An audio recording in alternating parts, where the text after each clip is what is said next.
Bonjour, alors aujourd'hui je vais vous présenter les métiers de l'aéronautique et du spatial. Et on va finir avec le métier d'un TF2EAC, c'est-à-dire mon métier à moi. Je vais vous présenter ça en fin de présentation. Mais on commence d'abord par un petit tour d'horizon et comme d'habitude on va le faire à ma manière, un peu original, c'est-à-dire on va partir de l'ikigai. L'ikigai c'est un concept japonais qui vient du mot iki et gai, hein, aller dans la joie. D'accord. Et donc, c'est ce qui permet, par exemple, sur l'archipel d'Okinawa, d'avoir une longue vie, tout ça. Donc, il n'y a pas que l'alimentation, il y a aussi une manière de voir les choses. Et donc, on va essayer de voir un peu quel est le métier qui serait fait pour vous. Voilà. Donc, l'ikigai se base sur quatre piliers, hein. Donc, on va faire des listes, hein. Donc, faites une liste de tout ce que vous aimez faire. D'accord. Mais une liste vraiment exhaustive, hein. Vous y allez, tout ce que vous aimez, hop. Après, vous allez faire une liste de ce que vous savez faire naturellement, de vos talents particuliers, de choses que vous savez faire. Vous savez peut-être crayonner ou tout ça, des choses que d'autres savent moins bien faire. Et donc, ça, vous allez trouver entre ce que vous aimez et ce que vous savez faire, vous allez trouver la passion, votre passion. Et ensuite, vous pouvez continuer avec ceux dont le monde a besoin, parce que faire des choses que vous aimez et que vous savez bien faire, mais dont personne n'a besoin, bah, ça ne va pas servir à grand-chose. Donc là, vous allez trouver la mission, hein, le mélange entre le monde a besoin et ce que vous aimez faire.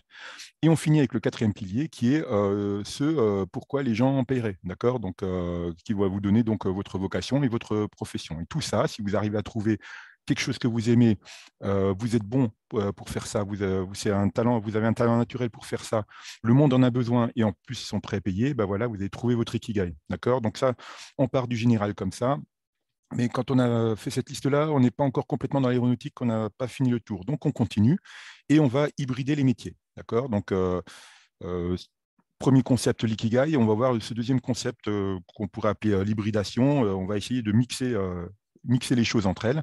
Et donc, vous savez que l'aéronautique, c'est le premier secteur employeur en France. L'aéronautique et le spatial, d'accord. Ce sont des tas de métiers. Alors, on connaît les métiers de pilote et tout ça, mais on va rentrer plus dans le détail et on va les mélanger. D'accord. On va les mélanger comment? Ben, on va mélanger des métiers classiques qu'on connaît avec l'aéronautique et du spatial. Donc là, par exemple, vous voyez, vous avez deux listes. Donc, métier de classique, vous connaissez, vous savez ce que c'est un médecin, vous savez ce que c'est un prof d'anglais, vous savez ce que c'est un gendarme, vous savez ce que c'est un pompier, d'accord, chaudronnier, tout ça. Et au niveau aéronautique, vous connaissez les grands principes, les pilotes, les stewards, les mécaniciens, les contrôleurs aériens, tout ça. Je ne vais pas rentrer en détail sur les métiers de pilote. Vous avez des tas de vidéos sur Internet qui vont vous parler de ça. Moi, j'ai plutôt envie de vous hybrider ces métiers pour vous montrer des choses que vous ne soupçonniez peut-être pas. Et donc, par exemple, pour les pilotes, ben, vous avez les pilotes, vous n'avez pas que les pilotes de compagnie aérienne, vous avez aussi des pilotes inspecteurs, vous avez les pilotes du contrôle en vol de la direction de la technique et de l'innovation de la DGAC, pilotes des douanes aussi. Il y a des tas de pilotes un peu partout qu'on cherche. Médecins, c'est pareil. Vous avez les médecins généralistes, il y en a plein, ok.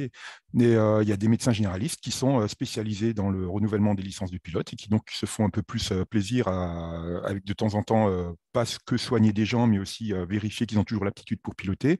Et vous avez même des médecins à normes, hein. Donc, les médecins à normes, c'est pour vérifier que les contrôleurs aériens, que les pilotes professionnels, que les pilotes privés, bon, ils ont toujours ces normes qui sont bonnes. Les profs d'anglais, c'est pareil. Vous avez tous eu un cursus scolaire. Vous voyez ce que c'est le travail d'un professeur d'anglais. Votre professeur d'anglais, ben, son boulot, c'est dans votre collège ou votre lycée. Son boulot, c'est de vous enseigner l'anglais. Parfois, ben, vous avez peut-être des copains, des copines qui n'ont pas spécialement envie d'apprendre l'anglais. C'est moyennement rigolo pour le prof. Là, vous avez par exemple le travail de lecteur d'anglais pour les contrôleurs aériens, hein, les ATCO, Air Traffic Controllers. Et ben c'est plus sympa de faire de l'anglais avec eux pour qu'ils puissent renouveler leur niveau d'anglais, qu'ils puissent garder un bon niveau d'anglais. Voilà, donc c'est de l'anglais aéronautique. Vous voyez, vous avez ce genre de métier. Et je continue avec prévisionniste. Gendarme, on l'a vu dans des vidéos particulières où on le verra sur les accidents d'avion, donc gendarme des transports aériens, policier de la brigade de police aéronautique, la BPA. Donc, tous ces métiers-là où vous allez intervenir plutôt que sur un accident de la route ou sur une autoroute, ben, d'intervenir sur un accident d'avion, essayer de savoir ce qui s'est passé, c'est quand même plus sympa. Et je voulais juste encore insister, alors pompier aéroportuaire, pareil, et je voulais juste insister encore sur chaudronnier. Donc, chaudronnier, vous savez que c'est un métier, bah, vous ne saviez peut-être même pas que ça existait, ben, c'est un métier très rare, d'assaut. Donc, nous, on est dans le Nord, donc vous avez une école de chaudronnier à Méholt, hein, près d'Albert Bray. qui forment à ça. Vous avez Dassault qui cherche des chaudronniers pour faire les ailes d'avion, tout ça. Ils sont même prêts à les former eux-mêmes parce qu'ils n'en trouvent pas. Voilà. Vous avez des métiers rares comme ça qu'on ne connaît pas et qui sont qui peuvent être beaucoup plus intéressants que de faire la queue pour essayer de se bagarrer, pour essayer de trouver une place de pilote, alors que des pilotes, c'est un métier. Parfois on en cherche, parfois on en cherche moins, et puis c'est ce que tout le monde connaît. Voilà. Trouvez votre particularité, mélanger le métier classique avec le métier aéronautique ou spatial, ça peut être intéressant et vous pensez à explorer dans cette direction-là. Voilà.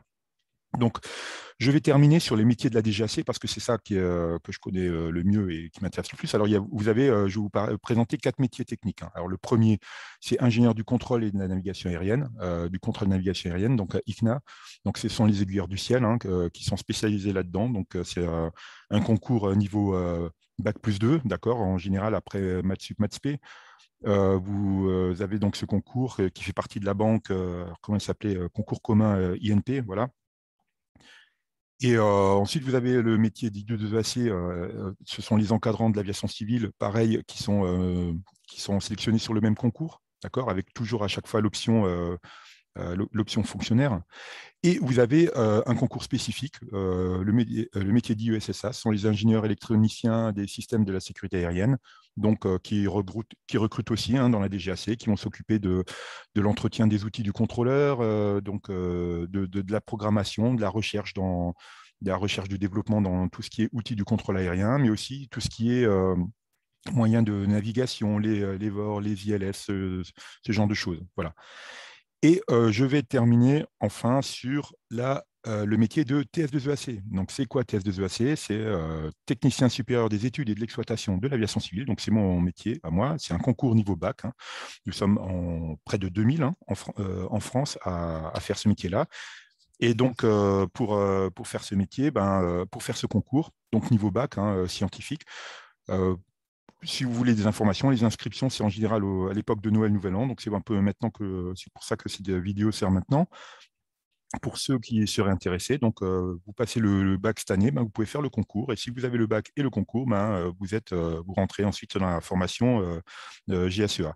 Donc, pour avoir des informations plus en détail sur le métier de TS2EAC, il y aura des liens vers les vidéos. Mais vous tapez concours ENAC TS2EAC, vous allez arriver sur la formation GSEA, hein, c'est le terme générique, gestion de la sécurité de l'exploitation aéronautique. C'est le terme générique pour ceux qui font le concours avec l'option avec la filière fonctionnaire ou la filière civile. Donc, la filière fonctionnelle, vous serez payé pendant la formation et vous travaillerez pour la DGAC, Direction générale de l'aviation civile. Si vous ne cochez pas cette option-là, vous pouvez travailler dans un aéroport, vous pouvez travailler dans une compagnie aérienne pour des tas d'autres métiers, voilà, avec l'option GSEA civile. Voilà. Et donc, ce sont quoi ces métiers? Donc, il y a une tonne de métiers différents. C'est pour ça que j'ai pas cherché à. Enfin, c'est pour ça que j'aime bien ce métier, voilà, parce que il y a vraiment une polyvalence, c'est-à-dire plein de métiers différents qu'on peut faire. Vous pouvez démarrer comme contrôleur technique d'exploitation, vous montez dans les avions, vous faites des contrôles sur des compagnies étrangères, par exemple, qui viendraient sur le sol français pour vérifier que l'avion est aux normes, que l'équipement est comme il faut, que le pilote il a bien ses licences et tout ça, que les temps de repos sont respectés, ce genre de choses. Vous avez des suivis de compagnies aériennes, d'aéroclubs, vous pouvez partir comme enquêteur de première information sur les accidents. Vous pouvez être contrôleur d'aérodrome, hein, sur des aérodromes intermédiaires du genre, je ne sais pas moi, Cannes, Lyon-Bron, Toussus-le-Noble, Albert Bray, j'en parlais tout à l'heure, le Touquet Paris-Plage, enfin voilà, des terrains comme ça. Et vous pouvez aussi faire de la conception de procédures de vol aux instruments, la surveillance du meeting aérien. Alors évidemment, ce n'est pas le métier. Donc ça, c'est en tant qu'inspecteur de surveillance, vous faites de la surveillance en général d'aéroclubs, d'unités d'entretien agréées, ce genre de choses. Mais le week-end, par exemple, vous intervenez sur un meeting et vous allez vérifier que les règles sont bien respectées, voilà. Et donc, ça vous permet d'assister à un meeting à une place privilégiée, hein, d'accord. Et voilà, il y a des tas de métiers comme ça différents et vous pouvez tout au long de votre carrière bouger de l'un à l'autre. Voilà. Donc, je voulais un peu insister sur sur ce genre de métier, et puis insister sur la variété, d'accord. Donc, contrôleur aérien, vous avez vu, je vous ai présenté le contrôleur aérien en tant que TS2EAC sur des aérodromes intermédiaires. Vous avez contrôleur aérien ICNA, donc spécialisé sur les grands aéroports et sur les centres en route, dans les centres en route, d'accord. Vous avez aussi des contrôleurs aériens vous pouvez faire contrôleur aérien à l'étranger. Après, vous avez des métiers non qui ne sont pas de contrôle aérien, d'information et d'assistance au vol. C'est pour les AFIS et tout ça, vous avez le métier d'information de vol, voilà, et d'alerte. Vous avez les militaires aussi, hein. Donc, contrôleur militaire, vous avez vraiment une variété. Contrôleur militaire, vous pouvez faire du contrôle aérien dans l'armée de l'air, dans l'aéronaval, à Landivisio, sur une base aéronavale. Pour l'ALAT aussi, l'aviation légère de l'armée de terre à Étain, à Falsbourg, enfin, sur des aérodromes, des aérodromes militaires, oui, voilà. Donc, toute cette variété, essayez de voir un peu large, de voir civil mais militaire aussi, de voir aéronautique mais spatial aussi, de voir des métiers de tous les jours qui sont mixés, voilà, avec la compétence aéronautique. Vous avez vraiment plein de possibilités et allez-y, faites-vous plaisir. Alors, je vais vous poser trois petites questions aussi, hein. On va continuer sur notre forme habituel, histoire de réaborder les notions de manière un peu différente. Et on va commencer par une question d'examen. Qui est la troisième question de météo qui a été tombée en 2013. Donc, la formation au métier d'ingénieur météorologue est faite en France par l'ENAC, École nationale de l'aviation civile à Toulouse, par l'ENM, l'École nationale de la météorologie à Toulouse, par le CFA des métiers de l'aérien à Massy, ou par l'ISAE, l'Institut supérieur de l'aéronautique et de l'espace à Toulouse. Donc là, évidemment, ce n'est pas l'ENAC, hein. L'ENAC forme principalement pour les métiers de la DGAC, les métiers de pilote, des métiers comme ça. La météo, c'est l'École nationale de la météorologie, d'accord, à Toulouse. Voilà. Donc, à la météopole à Rangueil, ah bah, ça m'échappe là. Bon, à la météopole près de à côté de la DTI, hein, de la direction de la technique de l'innovation de la DGAC là-bas. Ensuite, les ingénieurs du contrôle de la circulation aérienne, de la navigation aérienne, je me suis trompé dans la formulation. Donc, les ingénieurs du contrôle de la navigation aérienne sont principalement recrutés par concours niveau bac scientifique, par concours spécifique niveau bac plus 2, par le concours commun du groupe INP parmi les anciens contrôleurs aériens militaires. Alors, ce n'est pas le concours niveau bac, hein, ça c'est pour TS2EAC, donc c'est un concours niveau bac plus 2, donc c'est B ou C. Et avant, c'était un concours spécifique, niveau bac plus 2. Maintenant, c'est dans la base, dans la banque commune, hein, c'est le concours commun du groupe INP. Donc, le concours commun INP, c'est un des concours qu'on fait souvent après Maths Sup, Maths P. Voilà.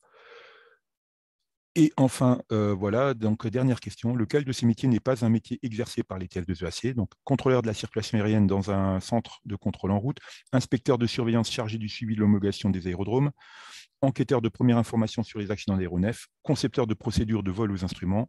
Eh ben, c'est la réponse A, d'accord? La réponse A, contrôleur de la circulation aérienne dans un centre de contrôle en route. Les centres de contrôle en route, euh,